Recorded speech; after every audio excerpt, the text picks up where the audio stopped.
Jyväskylän Zurayot.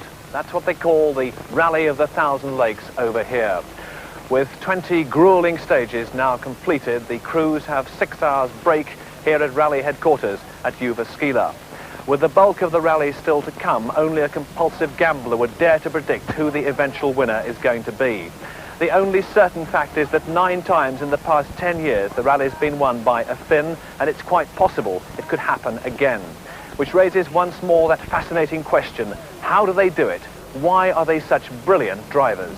So I think maybe they've got something that the English had about 100 years ago, a sense of adventure and spirit and everything like that. People in this rally who are probably save all the year to come and do this rally to beat the kings, and the kings are Lampinen, Mäkinen, Mikkola.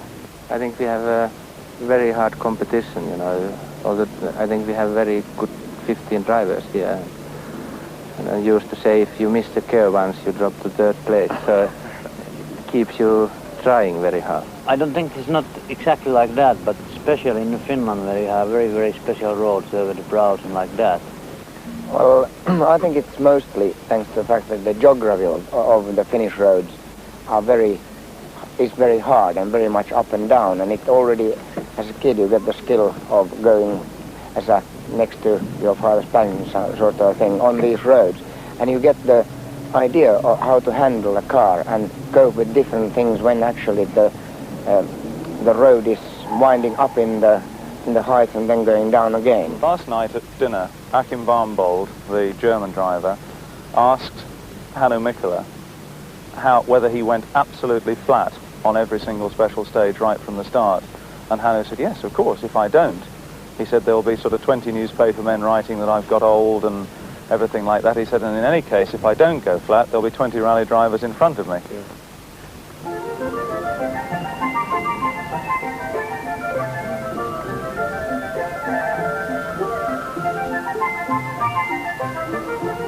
Buttressed between its better-known Scandinavian neighbour Sweden and the menace of Russia, Finland and the Finnish people seem a curious mixture of the two. Superficial observation reveals a coldness in the Finn that smacks of the distant unfriendliness normally attributed to neighbouring Russia.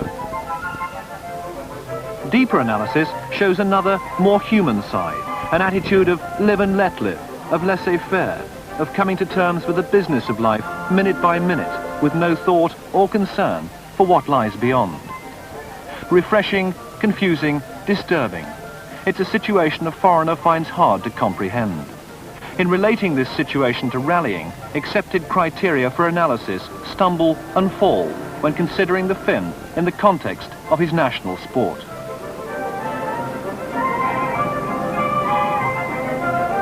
There's one aspect of Finnish rallying which is really very difficult to illustrate, a kind of latent something which seems inbred into every Finn, which only finds expression when he gets behind the wheel of a car. Perhaps it's some kind of daredevil.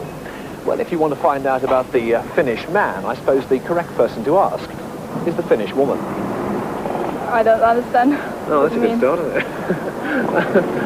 Well, maybe because we are just so fantastic. I don't know.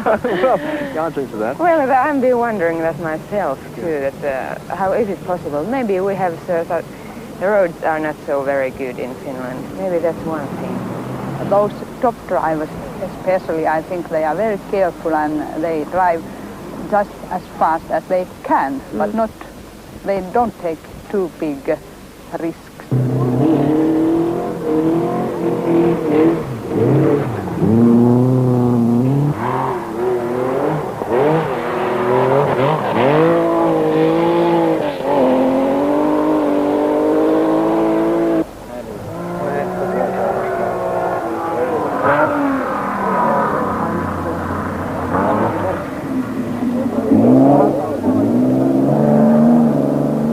Saturday afternoon, the second leg.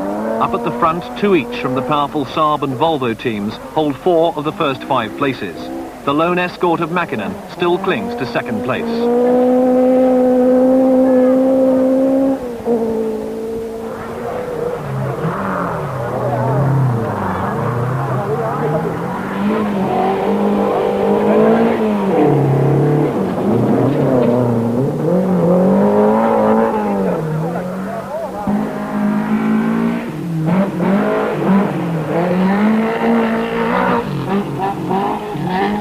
Haag in number 33 helps to break up the Saab and Volvo dominance by holding 6th place.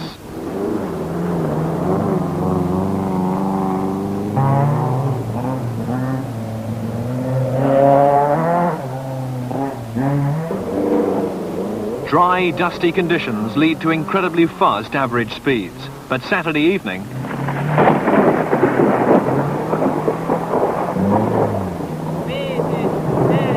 as if there isn't enough water in Finland, the rain turns stage 23 into another lake. Lampinen's fairly happy in the Saab, although Mäkinen's going to have his work cut out to hold second.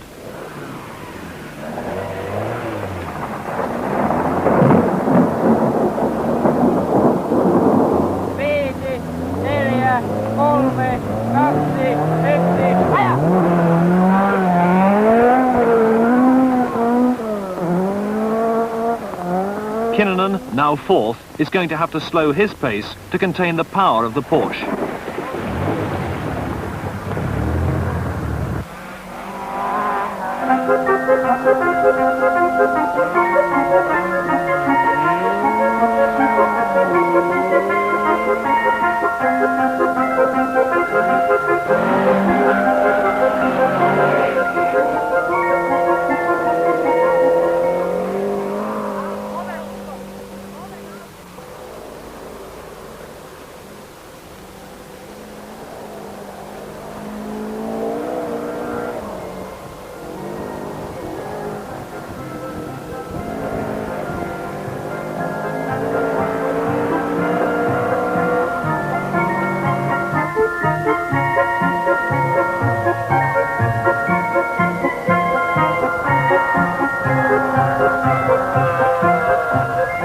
Sunday morning, Blomqvist has blown up. Mäkinen leads from the young Jalen, Kinnunen, Mikkola and Lampinen. Can Lampinen, last year's winner, get anywhere near the leader by the finish?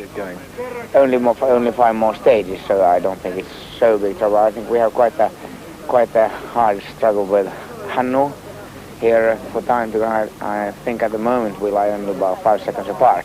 Yeah, I think it's Timo, but you know, still 5 stages to go. You know. Timo Mäkinen, as things stand at the moment, with about 3 hours to go, you are the provisional leader. That must make you pretty happy, I would think.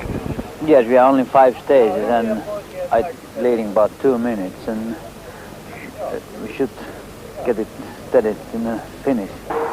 Wonders will never cease. A bashful Finn. With dry roads on the last stages, Kinnunen uses the Porsche's massive power to take 3rd place by the finish. The battle for the 4th between Mikkola and Lampinen ends with this incredible jump. Mikkola's landing is so violent it breaks bones in his navigator's back. This means disqualification for the Finn when he leaves his navigator in hospital before reporting to the finish.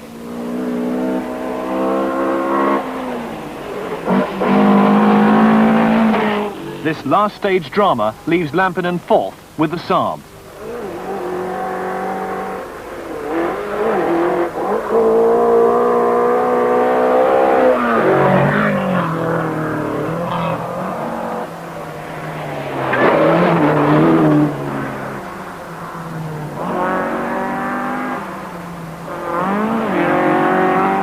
Lower down the order, Kulcheth registers a very creditable 16th overall as the first British driver home. Somehow the fervour of the competition sparks the imagination of the massive crowd, some more than others. But there's no mistaking the meaning behind the patrolling marshals and their dogs, as drunken spectators are firmly kept in check.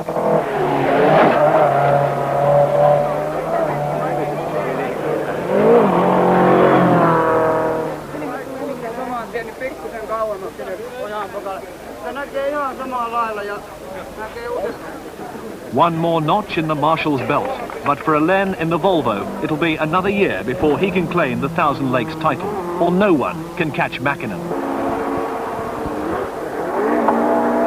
The brilliant Finn asserts his mastery with the escort to take 1st overall and become the first man to win this classic event 4 times.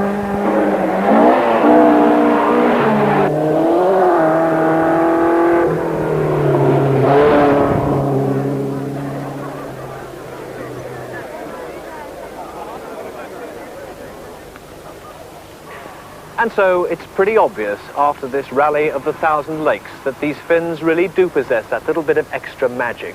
What is it? A sense of adventure perhaps, a bit of daredevil, the fact they learn their driving under these really unique conditions. Probably a combination of all three. But above all, if you're at the top in your own particular sport, you've really got to fight to stay there. And a Finn, more than anyone, can't bear to lose face.